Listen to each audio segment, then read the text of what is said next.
Hello, hello, bonjour les amis, j'espère que vous allez bien. J'espère que cette journée a été belle pour vous, j'espère que tout va bien pour vous. Alléluia. Que les cieux s'ouvrent aujourd'hui et que vienne la pluie, la pluie, la pluie, la pluie, la pluie, la pluie, la pluie de bénédiction, la pluie de grandeur, la pluie de santé. Alléluia. Que la gloire de Dieu descende dans ce lieu en ce moment. J'aimerais échanger avec vous sur un sujet. Vous savez, beaucoup de gens disent « J'ai mon salut, quelle que soit la façon dont je vis, je ne pourrai pas perdre mon salut. » Mon ami, je dis « Prends soin de ton salut. Prends soin du salut que Dieu t'a donné gratuitement.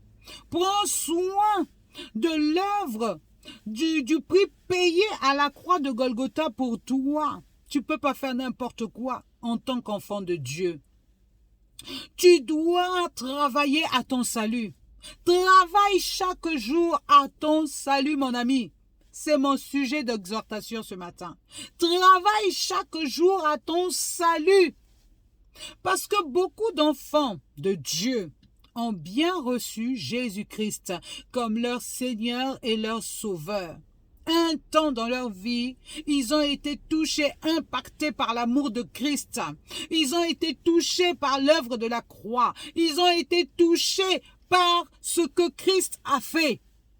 Christ est venu, il les a délivrés de tout ce qui était péché. Il leur a donné la vie. Alléluia. Parce que morts, nous étions morts dans le péché. Et lorsque Christ est venu, il nous a délivrés du péché et il nous a donné la vie éternelle. Alléluia. La vie éternelle. Et nous avons donc ainsi reçu Jésus-Christ dans notre vie lorsque nous avons confessé notre foi, lorsque nous l'avons accepté comme notre Seigneur et Sauveur. Christ est venu habiter en nous.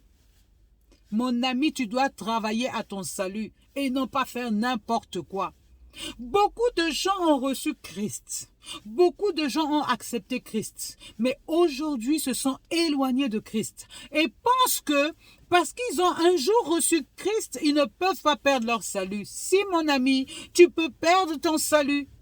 Parce que lorsque Jésus est venu, il était venu pour porter tes péchés. Il était venu pour porter tes péchés. Tout ce qui avait de mal en toi, Christ t'a donné son humilité. Christ t'a donné sa compassion, sa vie. Il s'est dépouillé à la croix de Golgotha pour te donner ce que lui avait de meilleur, la vie éternelle. Toi, tu as reçu la vie éternelle. Tu as reçu cette vie en Christ parce que tu l'as accepté. Mais aujourd'hui, tu fais tout et n'importe quoi avec la vie que Christ t'a donnée. Tu prends la vie que Christ t'a donnée et tu vas dans les boîtes de nuit avec. Tu prends la vie de Christ que Christ t'a donnée et tu fais tout et n'importe quoi. Tu vis dans des façons incroyables et pourtant tu dis que tu aimes Jésus. Si tu aimes Jésus, mon ami, Jésus n'est pas dans l'impudicité. Jésus n'est pas dans tes affaires. Jésus n'est pas dans l'alcool. Jésus n'est pas dans tes affaires tortueuses. Lorsque tu as accepté Christ, mon ami, tu es devenu ambassadeur de Jésus-Christ. Tu es devenu témoin de Jésus-Christ. Tu es devenu la voix de Jésus-Christ. Tu es devenu disciple de Jésus-Christ. Jésus-Christ n'est pas un soulard. Jésus-Christ n'est pas un impudique. Jésus-Christ n'est pas adultère. Jésus-Christ n'est pas dans les magouilles financières. Jésus-Christ n'est pas dans toutes ces choses qu'il a déjà portées à la croix de Golgotha. Jésus-Christ n'a pas donné sa vie pour que ceux qui l'ont accepté disent qu'ils sont en Christ et ils ne reflètent pas Christ. Lorsque tu es devenu enfant de Dieu, mon ami, tu dois refléter Christ dans toute ta conduite. Toute ta conduite doit être à l'exemple de Christ. Maintenant, il y a des choses que tu ne peux pas abandonner de toi seul. Et c'est là où on a besoin de l'assistance du Saint-Esprit. Parce que lorsque Jésus est parti, il nous a laissé le Saint-Esprit. Et le Saint-Esprit qu'il nous a laissé, c'est pour que nous puissions nous améliorer chaque jour. Lorsqu'il y a quelque chose qui ne part pas, parce que nous n'avons pas la force de faire partir cette chose, le Saint-Esprit est là. Lorsque nous demandons au Saint-Esprit son aide, le Saint-Esprit est là et il vient nous aider à porter tout ce que nous ne pouvons pas porter. Donc, mon ami, travaille à ton salut tous les jours. Ne fais pas n'importe quoi.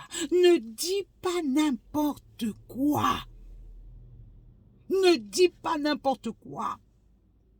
Tu es le représentant de Christ dans ton lieu de travail. Tu es représentant de Christ dans ta famille. Tu es représentant de Christ partout où ton pied foule. Tu es représentant de Christ. Imagine si tu as un mauvais comportement.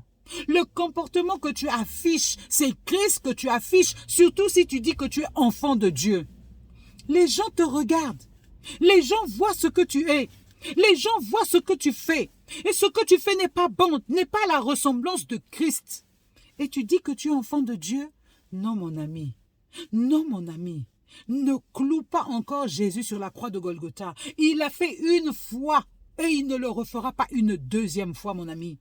Donc, si tu dis être enfant de Dieu, tu dois te comporter comme un enfant de Dieu. Tu dois te comporter comme un enfant de Dieu. Tu viens de recevoir Christ. Tu viens d'arriver dans la foi. Tu viens encore avec tes bagages, avec tout ton bagage. Christ, si tu n'as pas seulement suivi quelqu'un à l'église, si tu n'es pas allé simplement tomber dans les eaux du baptême juste comme ça, et que tu as été sincère dans ta déclaration de foi, alors Christ va t'aider à abandonner ce qui est mauvais en toi. Il va te redresser, il va te laver, il va te purifier. Tu avais une robe sale. Jésus va enlever cette robe sale. Il va te laver, te laver, te laver, te laver, te laver, jusqu'à ce que tu sois clean. Il va te revêtir d'une robe propre. C'est vrai que nous sommes dans ce monde-ci. On n'est pas censé ignorer que ce monde-ci, Satan rôde et cherche toujours qui va dévorer. Mais mon ami, si ta conversion est sincère, tu ne vas pas tomber dans le guet-apens du diable. Mon ami, tu as décidé d'être enfant de Dieu. Comporte-toi comme un enfant de Dieu. Ne souille pas l'œuvre de la croix, mon ami. Ne souille pas l'œuvre de la croix. Parce que tu sais, Jésus va revenir.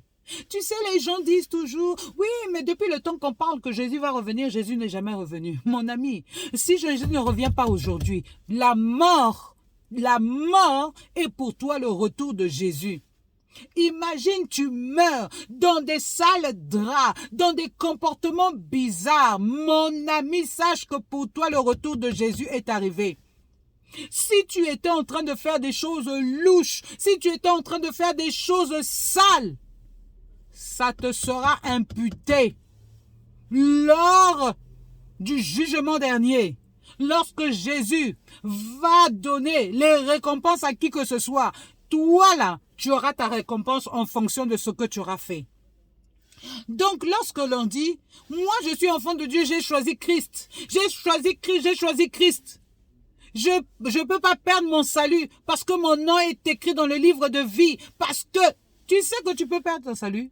Est-ce que tu le sais? Tu peux blasphémer. Tu peux dire du mal de Jésus. Tu peux dire du mal de Dieu. Mais sache que si tu dis du mal du Saint-Esprit, il te saura rien pardonner. Tu ne sauras pas pardonner. Et comment on peut fouler aux pieds le Saint-Esprit? Lorsque tu racontes, imagine quelqu'un qui a l'onction. Tu es en train de dénigrer. Tu es en train de mal parler de cette personne, de dire, hey, regarde-moi ça, le miracle qu'il est en train de faire, c'est lui-même, c'est un voleur, c'est un machin, Tu dis des mauvaises choses, alors que c'est le Saint-Esprit qui est en train de faire à travers cet homme-là. Sache que ton cas est grave. Ton cas est grave parce que tu n'as pas reconnu la main de l'Esprit de Dieu. Tu n'as pas reconnu la main du Saint-Esprit. Mon ami, tout ce que tu peux dire, tout ce que tu peux faire, fais attention. Travaille à ton salut tous les jours. Ne blasphème pas. Ne dis pas des choses qui pourront un jour te mener en enfer. Alors que tu croyais ne pas perdre ton salut, tu l'auras tout bonnement perdu parce que tu as blasphémé, parce que tu t'es mal comporté. Oui, mon ami. Tu t'es mal comporté.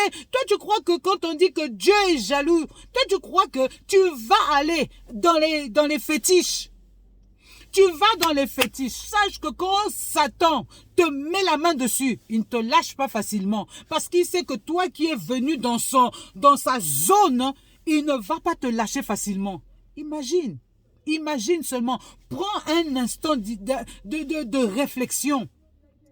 Tu es là, tu rentres dans des loges, tu rentres dans des circuits bizarres où le diable règne. Sache que mon ami, tu es foutu. Parce que Satan peut faire que il t'élimine à un accident est vite arrivé. Rien que pour toi, pour que tu sois éliminé, pour qu'il te garde avec lui en enfer. Là où tu dis tu ne vas pas perdre ton salut, tu l'auras bel et bien perdu. Parce que Dieu, nous avons un Dieu jaloux. Dieu ne mélange pas. Si tu veux prier le diable, prie le diable. Fais-le même bien avant que Jésus n'arrive. Fais. Si tu veux servir Jésus, alors serre-le bien jusqu'à la fin de tes jours. Parce qu'un faux pas, mon ami, juste un faux pas peut t'emmener en enfer. Juste un faux pas peut t'emmener en enfer. Parce que le diable, quand il t'a dans ses filets, il ne te lâche plus.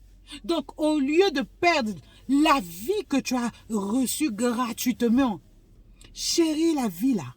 Chéris cette vie là. Comporte-toi comme quelqu'un qui a conscience de qui il est et de quel royaume il est. Lorsque tu as choisi Christ, tu ne fais plus partie de ce royaume-ci. Le royaume de ce monde-ci ne t'appartient plus. Tu fais partie du royaume de Dieu. Donc tu dois te comporter avec les standards de Dieu. Ta bouche là ne doit pas raconter n'importe quoi. Attention. Il y a des comédiens dans ce monde-là. Ne sois pas parmi les comédiens de ce monde-là. Ne fais pas partie des comédiens de ce monde-là. Tu dois être un exemple pour les gens qui te regardent. Tu dois être un exemple pour les gens qui te regardent, mon ami. Ne fais pas partie des comédiens de ce monde-là. Oh non, j'ai seulement parlé pour faire rire. Les gens qui disent lol. Hé, mon ami. Il n'y a pas de lol dans le royaume de Dieu. On ne blague pas avec les choses spirituelles. On ne blague pas avec les choses de Dieu. Mon ami, tu es chrétien, alors comporte-toi en véritable chrétien. Ne fais pas rire. Ne fais pas rire les gens. Ne te donne pas comme quelqu'un qui veut se montrer. Oh mon ami, fais attention. Travaille à ton salut tous les jours. Travaille à ton salut. Le royaume de Dieu est véritable. Travaille à ton salut, mon ami. Travaille à ton salut. Chéris ton salut. Parce que le salut de Christ est plus important que tout ce que tu peux voir dans ce monde-ci. Ce monde-ci va passer. Ce monde-ci va passer. Mais Jésus ne passera jamais. Jésus ne passera jamais. Alors, mon ami, arrête de blasphémer, arrête de raconter n'importe quoi, travaille à ton salut, crains l'Éternel dans ton comportement, crains l'Éternel, aime Dieu, conduis-toi comme un véritable enfant de Dieu et ta récompense sera grande dans le ciel. Alléluia, bye.